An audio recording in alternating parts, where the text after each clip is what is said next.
মারুফ। বাসা কোন? বাসা ঢাকা। এখানে কার সাথে আইছো? একা। কার সাথে আইছো? একা আসছি। মা বাবা কই? মা বাবা নাই। নাই?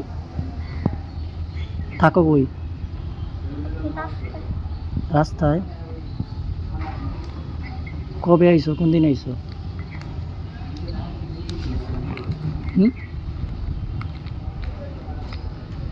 কোন দিন আইছো? আসছি 5 বছর। কার সাথে আইছো? একলা। কিলা আইলাই? কি করবো, বাবা মরে গেছে, মা ফালা হয়ে গেছে। তুমি এখন ইনো যে আছো তোমার কেউ নাই? মুখে বলো। না। আমার দিকে তাকাও।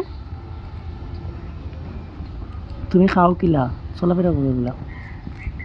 কি করবো, খাই মানুষের চা চা আর থাকি স্টেশনে। নাম কিতা? মারুফ। বয়স কত? বয়স 10। তোমারে টাকা খাওয়ার সুবিধা দিলে কিতা থাকবা? হ্যাঁ। তোমারে টাকার জায়গা দিলে, খাওয়ার জায়গা দিলে কিতা করবা?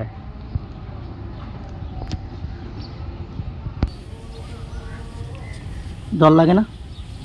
তাকাও বাবু, ডর লাগে না?